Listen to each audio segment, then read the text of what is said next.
अब मैं दीदी डॉक्टर महिमा जी से मैं अनुरोध करता हूं कि वो बहुत ही संक्षिप्त में, क्योंकि हमें महाराज जी को भी सुनना है, इसलिए 2-4 मिनट का समय लेकर के। नहीं अब नहीं बेटा, समय नहीं है, आप नीचे चलो। दीदी महिमा दीदी कृपया आप आए और अपनी बात संक्षिप्त में रखें। बेटा मंच के नीचे बहुत बहुत आभार। बहुत ही सम्मानित मंच जिसमें मैं पूज्य महाराज जी को अपनी वाणी से श्रद्धा सुमन अर्पित करती हूँ। सामने बैठे सभी दर्शक जो बहुत ही देर से इंतजार कर रहे हैं पूज्य महाराज जी का, वो आ गए हैं। वो अब वो विलंब की घड़ी खत्म हो गई। मैं अपना वक्तव्य बिना समय जाहिर किए हुए शुरू करना चाहती हूँ माँ भारती के उद्घोष से। तुम मौन बने देखा करते हो, मैं गंगा सी बहती हूँ। तुम लहू लिए घर में बैठे हो और मैं गंगा सी बहती हूँ। आइए वंदे मातरम का घोष करें, जिससे आज माँ भारती को नई ताकत मिलेगी। वंदे वंदे वंदे।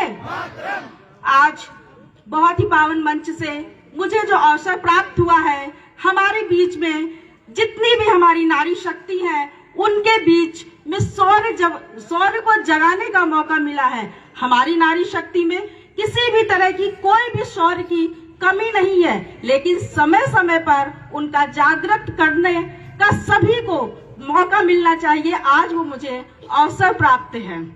राष्ट्रीय स्वयंसेवक संघ अपनी एक योजना लेकर आया है, पंच परिवर्तन की योजना लेकर आया है, और उस केंद्र में बैठी मातृ शक्ति से आह्वान किया है कि मातृ शक्ति ही एक ऐसी शक्ति है जो इस कार्यक्रम को सफलता पूर्वक संचालित कर सकती है। भारतीय संस्कृति में मातृ शक्ति केवल सामाजिक इकाई नहीं है, मातृ शक्ति राष्ट्र की निर्माण की मूल प्रेरक और चेतना है। मातृ शक्ति सदैव परिवार को माध्यम बनाकर परिवारों को पीढ़ी दर पीढ़ी अपने संस्कृति, कर्तव्य बोध और राष्ट्र का संचार करती है। मातृशक्ति कोई सामाजिक कल्पना नहीं है। मातृशक्ति वह मातृशक्ति है जिसको राष्ट्रीय स्वयंसेवक संघ ने अपने पंच परिवर्तन के लिए चुना है। यदि हम बात करते हैं माँ के रूप में, तो राष्ट्र में अंकित स्वर्ण अक्षरों में हमें जीजाबाई का नाम नजर आता है। अगर जो बात करें तारकेश्वर देवी की का नाम नजर आता है। अगर जो मैं जीजाबाई की बात करती हूँ, तो परिवार से ही प्रबोधन का कार्य शुरू होता है। परिवार में जब एक बच्चा जन्म लेता है, उसकी पहली माँ, पहली शिक्षिका, पहला आदर्श कौन होता है? सिर्फ और सिर्फ मातृशक्ति ही होती है। जीजाबाई ने शिवाजी को इस रूप से उन्होंने कर्तव्य, करुणा, कर्मबोध का ज्ञान दिया, जिससे कि हमको आज एक इतने राजा के रूप में स्थापित किया, जिन्होंने प्रजा के दुख को समझा और स्वराज्य का प्रतीक बनाया। अगर जो माता केशरी देवी की मैं बात करूं, तो उन्होंने स्वयं एक ऐसे लाल का जन्म दिया जिसको उन्होंने अपनी माटी के अनुरूप सींचा, और उसने सिर्फ और सिर्फ अपनी भारतीय संस्कृति को विश्व के मानचित्र पर उसने स्थापित किया है। यदि हम बात करें तो उस स्वामी विवेकानंद जी की बात कर रहे हैं, और स्वामी विवेकानंद जी ने विदेश की महिलाओं पे भी नारी सम्मान दिया, और नारी सम्मान जो एलिजाबेथ बन के भारत में आई और उसकी संस्कृति को जीने लगी, जैसे कि वो मूल संस्कृति के लिए उदाहरण बन गई। भगिनी निवेदिता कोई साधारण महिला नहीं थी।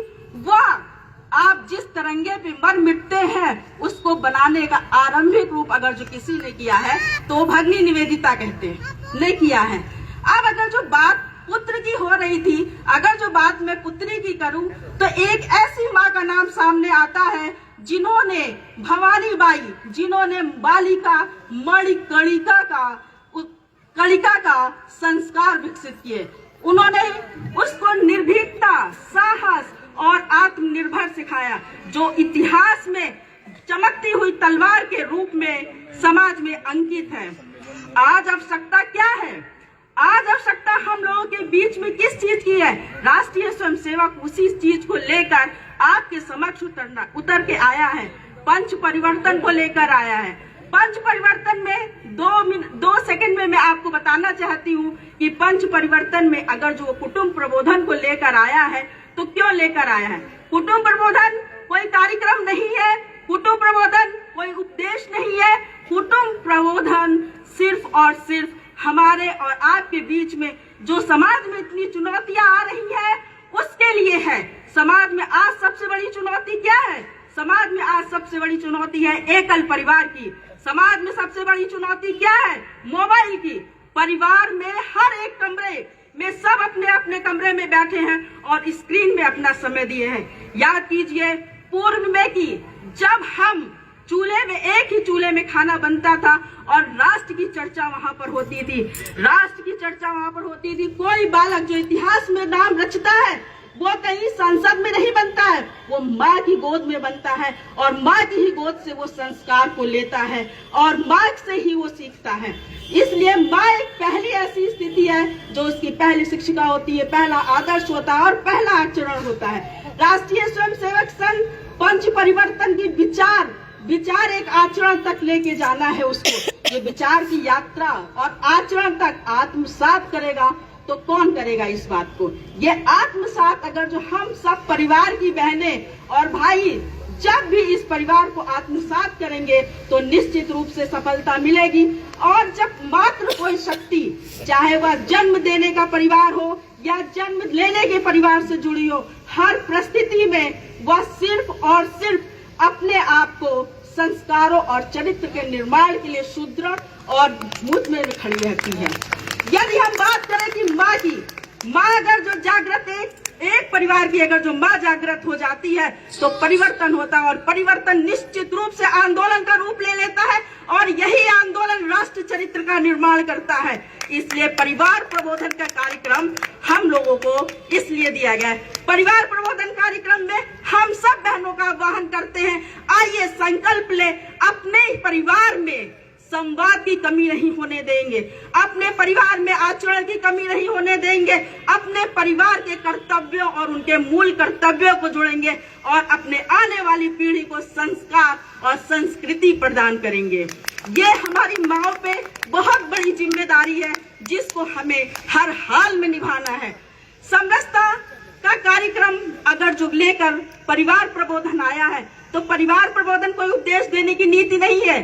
परिवार प्रबोधन है जिस तरह माँ अपने परिवार में एक बच्चे के साथ भेदभाव नहीं करती है, उसी प्रकार हमें भी अपने समाज में किसी भी प्रकार का भेदभाव नहीं करेंगे। कभी भी माँ अपने बच्चों को, 4 बच्चे हो, 5 बच्चे हो, कितने भी बच्चे हो, कभी भी उनको अनदेखा नहीं करती है। तो समाज में हम उन लोगों का आह्वान करेंगे, उनके साथ हम उत्सव मनाएंगे, उनको हम अपनाएंगे और उनके साथ खाएंगे, उनके साथ रहेंगे और उनके सुख दुख में खड़े होंगे। और आइए हम इस बात का संकल्प लेते हैं कि हम उनका भाव नहीं देखेंगे, हम उनकी जाति नहीं देखेंगे, हम उनके चरित्र को देखेंगे, हम उनके बीच की दूरी नहीं बढ़ाएंगे, हम संवाद बढ़ाएंगे। सीधा और सीधा मकसद सिर्फ समरसता का यही है कि समाज में, तो इस तरह से जब समाज में हम एक दूसरे के साथ जुड़ेंगे तो हमारा परिवार एक दिन समाज का परिवार बन जाएगा। क्यों? क्योंकि एक व्यक्ति परिवार बनाता है और परिवार ही समाज बनाता है और समाज ही राष्ट्र बनाता है। यदि हम पर्यावरण की बात करते हैं, परिवार प्रबोधन पर्यावरण के जैसे संदेश को लेकर आया है और इसकी मुख्य भूमिका में मातृशक्ति और हमें को उतारा है।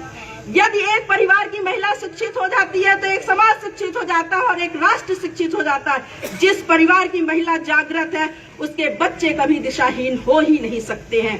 तो आइए हम ये संकल्प ले कि अपने बच्चों को पर्यावरण के लिए उनको प्रहरी बनाएंगे, पर्यावरण का उनका रक्षक बनाएंगे और ये संकल्प लेते हैं अपने घर से कि मैं प्रतिदिन जल बचाऊंगी, मैं प्रतिदिन जल बचाऊंगी, मैं पर्यावरण को प्रतिदिन जल बचाऊंगी, मैं पर्यावरण में पेड़ लगाऊंगी और मैं पर्यावरण में पॉलीथीन का इस्तेमाल नहीं करूंगी। पर्यावरण इसलिए जरूरी है कि आप प्रकृति को हमने माता माना है। भारतीय संस्कृति कहती है कि जिसको हमने, जो हमारा संरक्षक है, हमने कभी पर्यावरण को संसाधन के रूप में नहीं माना है। जो हमारा संरक्षक है हम उसको माता मानेंगे, नदी को माता मानेंगे और वन को देवता मानेंगे। क्यों? क्योंकि ये हमारे उपभोग के लिए नहीं बनी है, हमारे संरक्षक के लिए बनी है। यदि हम बात 100 की बोध की बात करते हैं, परिवर्तन लेकर आए, तो 100 का बोध हम कैसे करेंगे? 100 माने मैं कौन, मैं कहाँ हूँ, मेरी संस्कृति क्या है, मेरा भाव क्या है, मेरा देश क्या है। हम स्वयं में 100 का बोध जगाएंगे।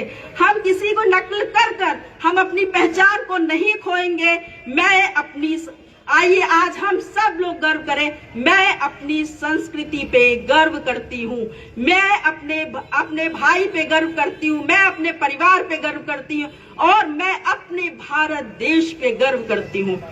अगर जो साथ में हम बात करें, आखिरी बात की बात करते हैं, तो सबसे पीछे आती है नागरिक जिम्मेदारी की। नागरिक जिम्मेदारी क्योंकि हमारे पास वक्त बहुत कम है, इसलिए भाई साहब पीछे खड़े हैं, तो हम अपना विषय तो पूरा कहेंगे ही। नागरिक सुरक्षा की जिम्मेदारी आती है। नागरिक सुरक्षा केवल वर्दी से नहीं होती है, हमें स्वयं से भी नागरिक सुरक्षा के लिए देखना पड़ेगा और समझना पड़ेगा कि नागरिक सुरक्षा में हम क्या कर सकते हैं। नागरिक सुरक्षा में जब भी कोई आपदा पड़ती है तो सबसे पहले परिवार में माँ खड़ी होती है। यदि ये संस्कार हम अपने बच्चों को देंगे तो वो समाज में खड़े होंगे और समाज का काम करेंगे। और जब ये किसी अच्छे बच्चों का नाम लिखा जाएगा इतिहास में, तो उसके पीछे खड़ी हुई माता याद आएंगी। माता का साहस इतना मौन होता है कि वो राष्ट्र को परिवर्तित कर देता है। जैसे स्वामी विवेकानंद जी ने कहा था कि मेरी माँ जैसी 5 माँ बन जाए तो मैं देश का कायाकल्प कर सकता हूँ। तो इसलिए मैं मातृशक्ति से आह्वान करती हूँ और ये संकल्प लेती हूँ कि हम अपने घर में पंच परिवर्तन का दीप जलाएंगे और पंच परिवर्तन को मैं आगे बढ़ाऊंगी। आखिरी बात से अपनी बात खत्म करती हूँ। माताओं के लिए और भाइयों के लिए, सभी के लिए संदेश है, तुम दौड़ पड़ो वो माटी लेकर, तुम दौड़ पड़ो उस माटी को लेकर, दुनिया जिसे कहती है भारतीय। तुम उस मानव का निर्माण करो, दुनिया जिसे भारतीय कहती है। वंदे मातरम, भारत माता की जय। बहुत ही संक्षिप्त और बहुत ही